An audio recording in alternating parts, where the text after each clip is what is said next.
Maksudnya itu di luar itu untuk meningkatkan kompetensi guru, sebenarnya maksudnya juga untuk memangkas supaya tidak ada lagi bimtek-bimtek yang selama ini ya guru dibebankan. Guru nggak perlu lagi bimtek, belajar aja mandiri. Belajar di situ, ini akan meningkatkan otomatis kompetensi dan juga penghasilan sendiri ya. Oke. Nah, apakah penempatan orang-orang yang tadi itu di daerah lumayan progresif nggak?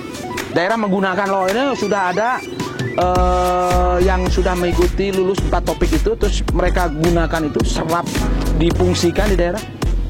Nah, itu yang belum kita cek ya. Tapi mungkin nanti ngeceknya adalah ketika asesmen nasional. Asesmen nasional itu kan setahun. Ya. Misalnya nanti sekarang ini lagi asesmen udah selesai ya.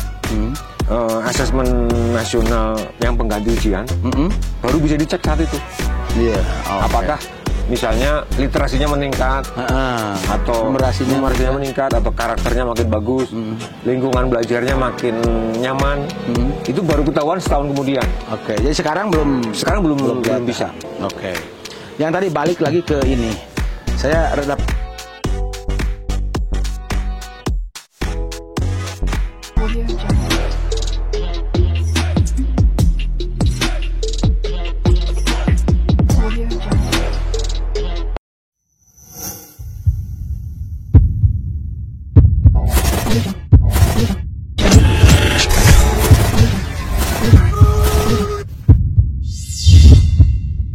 angka kredit itu berimbas juga terhadap kenaikan pangkat mereka. Maksudnya itu di luar itu untuk meningkatkan kompetensi guru, sebenarnya maksudnya juga untuk memangkas supaya tidak ada lagi bimtek-bimtek yang selama ini ya guru nggak perlu lagi bimtek, belajar aja mandiri. Belajar di situ, ini akan meningkatkan otomatis kompetensi dan juga penghasilan sendiri ya. Nah, apakah penempatan orang-orang yang tadi itu di daerah lumayan progresif nggak? Daerah menggunakan loh ini sudah ada yang sudah mengikuti lulus 4 topik itu, terus mereka gunakan itu serap difungsikan di daerah. Nah, itu yang belum kita cek ya. Tapi mungkin nanti ngeceknya adalah ketika asesmen nasional. Asesmen nasional itu kan setahun. Misalnya nanti sekarang ini lagi asesmen udah selesai ya. Asesmen nasional yang pengganti ujian baru bisa dicek saat itu. Apakah misalnya literasinya meningkat, atau numerasinya meningkat, atau karakternya makin bagus, lingkungan belajarnya makin nyaman, itu baru ketahuan setahun kemudian. Jadi sekarang belum bisa. Yang tadi balik lagi ke ini, saya rada penasaran. Ini kan dengan diberikan kebebasan buat para guru, para pengajar untuk meningkatkan kompetensi dan kapasitas dia melalui menu-menu yang terbuka. Setelah dia meningkat itu nanti diserap, diserap untuk memperbaiki kan kualitas pendidikan di daerahnya. Itu daerah cukup cepat nggak melakukan menyesuaikan, dalam tanda kutip mengerjakan, menempatkan guru-guru yang sudah statusnya sudah mengikuti jenjang itu. Ada satu program yang namanya guru penggerak. Guru penggerak. Guru penggerak itu didesain untuk menciptakan generasi baru kepala sekolah dan pengawas yang sangat kurang itu.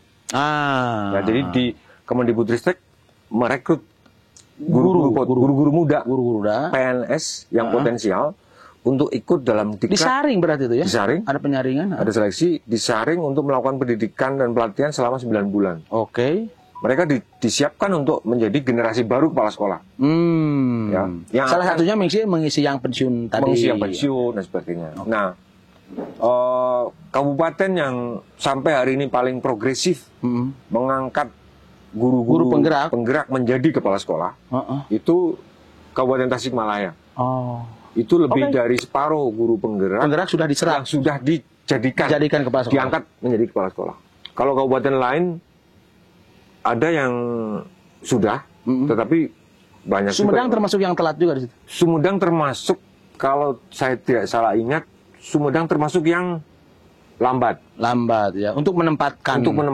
Padahal ada sekitar 4. Padahal itu kewenangan bupati ya. Kewenangan bupati. Oke.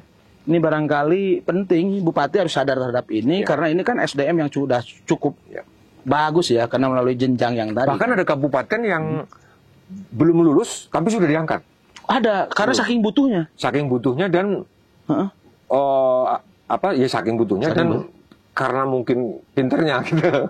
Karena memang pendidikan 9 bulan ini jauh lebih intensif dibandingkan dengan diklat calon kepala sekolah. Yang ada diklatnya. Gitu. Jadi memang itu sekarang masih berjalan diklat kepala sekolahnya itu. Sekarang angkatan ke-7. Bukan, yang diklat kepala sekolah berjalan masih juga? Berjalan terus. Oke. Gitu, nah, yang guru penggerak itu sudah angkatan ke-7. Ada nggak sih ditemukan persaingan di dalam? Persaingan positif dan negatifnya? Oh, banyak. Rata-rata protes mengenai kurikulum merdeka itu disampaikan oleh kepala guru-guru yang sudah sangat senior dan antri untuk menjadi kepala sekolahnya panjang. Sementara ketika pas masa di antriannya tiba sudah direbut oleh guru-guru. Guru-guru yang penggerak gitu. Dan yang relatif lebih gesit, lebih muda, dan apa namanya? Ya lebih dilatih untuk itu. Betul. Ini sangat revolusioner sebetulnya, karena untuk menjawab tadi ketertinggalan kita dalam aspek pendidikan, begitu ditandingkan dengan tetangga kita di ASEAN, apalagi kalau ditarik secara dunia. Dan tadi potret Jawa Barat itu ternyata juga hampir potret secara umum Indonesia dalam kancah dunia ya. Saya cukup terheran, Mas, karena kan Jawa Barat kalau lihat dari kepemimpinan Jawa Barat ya, itu kan dia cukup sangat literasi di dunia digitalnya juga cukup bagus dan banyak mendorong proses-proses model-model ya. Tapi untuk pendidikan Jawa Barat gimana itu? Ada nggak? Kalau di yang lain kan ada OPOP, ada ekonomi one village one product gitu kan. Kalau di pendidikan ada nggak tuh yang diketahui oleh Mas Dwi? Kalau langkah-langkah gubernur, kalau program gubernur saya nggak perhatikan ya, tapi ya saya nggak terlalu banyak memperhatikan program gubernur. Jadi memang di pendidikan mestinya kan harus menjadi prioritas toh? Harusnya jadi prioritas, gitu. Karena itu di Jawa Barat kan tidak bagus ternyata ya, tidak bagus. Kalau dari sisi adopsi terhadap program prioritas Kemendikbud itu jauh ketinggalan. Jawa Barat itu. Jawa Barat. Ada problem apa itu, Mas? Kenapa? Apakah dia merasa nyaman dengan yang sekarang ini? Mungkin merasa hebat barangkali. Saya nggak tahu. Iya, oke. Tapi itu tadi ada literasi digital, literasi data yang buruk dan kan mestinya yang gini-gini itu sudah menjadi makanan. Harusnya untuk sebuah provinsi yang kaya seperti ini, ada UPI, SDM-nya luar biasa. Di setiap daerah hampir ada yang namanya STKIP. Sekolah tinggi, atau FKIP gitu. Oke. Nah, bahwa ini adalah obat yang tadi waktu bilangnya obat terhadap keterpurukan setelah kita memotret problematika yang sudah sangat seperti kanker seperti ini. Ini bisa dilihat berapa lama, Mas ya? Karena yang sekarang ini kan baru proses ya. Dan ini pun belum sebetulnya apakah ini jawaban yang satu-satunya, jawaban utama atau jawaban masih ini choice aja, pilihan-pilihan. Pertama, ini kan krisis ya, Kang. Jadi dulu mungkin kita menganggap enggak, penyakit ini sebenarnya sudah teridentifikasi sejak tahun 2000. Karena penyakitnya kan sudah teridentifikasi. Dan cenderung dibiarkan. Jadi dulu kita apa istilahnya kuulen ya, melihat kurang gaul, inward look. Ya, lebih banyak dia ke dalam. Begitu kita melihat keluar di pertandingan keluar agak ke atas gitu, cara pandangnya kita tahu bahwa ternyata daerah-daerah negara-negara yang dulu lebih di bawah tertinggal, kita, sekarang udah melejit gitu. Nah, itu. Kita baru terkaget bahwa ternyata saya kanker. Tapi kesadaran bahwa kita kanker kan termasuk rendah juga. Gitu. Rendah. Jadi, menurut saya atau dia tidak mau mengakui kanker ya? Mungkin dia tidak mengakui bahwa dia sakit. Jadi kalau menurut saya siapapun menterinya, apakah Nadiem atau bukan, ada penyakit itu kok. Gitu. Penyakit itu fakta ya. Penyakit itu fakta. Siapapun mau diobati atau tidak penyakit itu iya. ada. Dan konsekuensinya seperti yang sekarang ini kan. Nah, apakah yang dilakukan oleh Pak Nadiem ini akan berdampak besar? Ya, mengatasi persoalan itu kita tidak bisa. Atau justru memperburuk. Kita tidak bisa buktikan hari ini. Belum bisa buktikan hari ini. Yang jelas misalnya kurikulum 13, Kurtilas itu, eksperimen kurikulum yang sebelumnya kan hasilnya itu literasi buruk, numerasi buruk. Jadi kalau kita mau menguji apakah ini berhasil atau tidak, ya nanti ya, gitu. Jadi tidak bisa ditagih hari ini. Tidak bisa ditagih hari ini, tetapi saya rasa yang sekarang sedang terjadi, maksud saya adalah cara yang dilakukan sudah benar. Sampai saat ini benar gitu. Misalnya sekarang sedang tumbuh generasi baru, pemimpin pembelajaran di satuan pendidikan dan di daerah. Itu yang akan mengatasi kekosongan leadership, learning leadership di daerah. Dan itu sudah terjadi di Tasik misalnya yang tadi saya. Ya, jadi Tasik nanti mungkin 2-3 tahun ke depan akan terjadi suatu ya. Kepala sekolah-sekolah muda yang jauh lebih progresif, visioner, dan nanti akan berdampak terhadap kualitas sekolah juga. Tapi kalau keseluruhan kita belum, akan lihat 2 atau 3 tahun lagi. Gitu. Kayak kita kan misalnya sebenarnya kurikulum yang paling teruji itu kurikulum apa? Ya kurikulum 75 lah. Kita ini produknya. Kurikulum 13 begitu. Kurikulum literasi apa lagi? Kurikulum apa lagi? Eksperimen.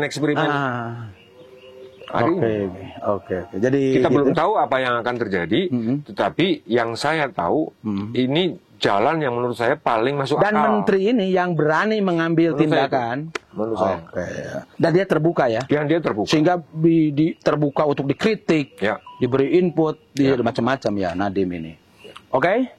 Kita tidak terasa nih. Jadi Jawa Barat pun kalau kita tarik ya dari potret yang tadi itu, ternyata itu memang miniatur Indonesia juga yang terpuruk juga, ya tertinggal dibandingkan dengan negara-negara tetangga. Jawa Barat juga dibandingkan dengan provinsi yang lain, terutama ya kita sepadannya dengan provinsi-provinsi yang selama ini secara ini memang rada tertinggal ya untuk yang Indonesia Timur.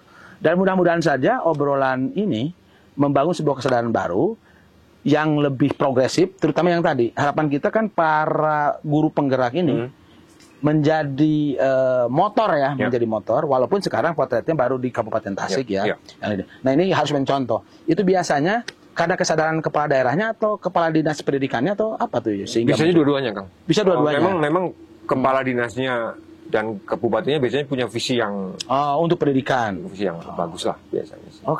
Karena kewenangan mengangkat kan ada di bupati. Daerah.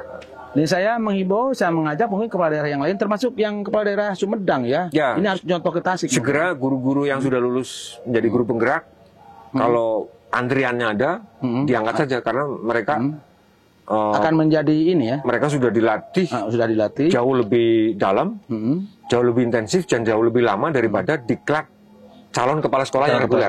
Dan ini akan mewarnai. Dan mereka masih muda. Dan mereka akan mewarnai mewarnai terhadap kondisi pendidikan di daerahnya. Ya, betul. Oke, Mas Dwi, ternyata kabarnya ya jadi kurang enak juga ya. Kalau potretnya seperti itu.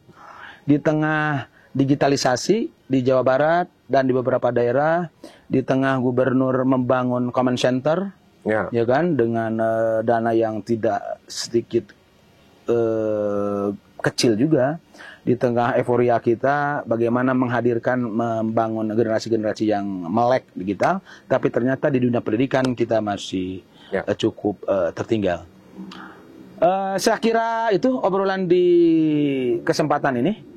Mudah-mudahan saja ini bukan obrolan pertama dan terakhir. Kita akan terus memperdalam dengan isu di pendidikan di Jawa Barat ini, dengan kurikulum Merdeka Mas Nadiem.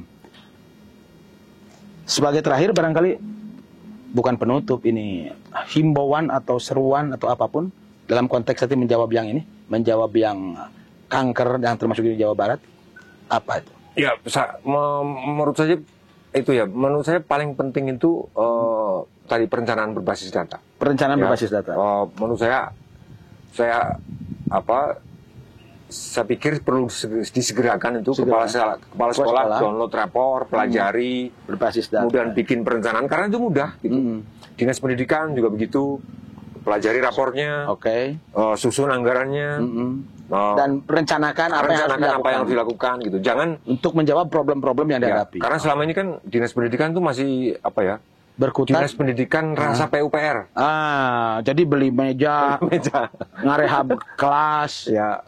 Padahal problemnya bukan di situ. Mungkin beberapa daerah yang angka partisipasinya rendah bisa gitu. Tapi bagi daerah-daerah yang sudah nggak ada soal dengan akses, ya jangan lagi. Kalau saya lihat datanya kan APK-nya itu untuk tingkat dasar di kita udah bagus, nggak perlu lagi SMA SMA ke perguruan tinggi sebetulnya yang masih ini. Jadi itu bukan, ya mudah-mudahan itu Diknas rasa PUPR harus Disnas betul-betul menjadi SDM, pengembangan SDM ya. Dan ini kan di Jawa Barat ini kan banyak sekali perguruan tinggi pendidikan sekolah tinggi LPTK Lembaga Pendidikan Tenaga Pendidikan. Ada UPI, STKIP, FKIP di daerah-daerah. Nah saya kira keterlibatan mereka untuk membantu daerah gitu, memajukan daerah untuk mengatasi yang tadi literasi, numerasi, untuk meningkatkan itu supaya tidak tertinggal. Jangan menjadi bagian dari masalah gitu. Nah itu, jangan menjadi bagian dari masalah. Oke, jangan lupa subscribe, comment, like, and share untuk channel ini dan kita jumpa lagi bersambung di episode berikutnya. Saya undur diri. Wassalamualaikum warahmatullahi wabarakatuh.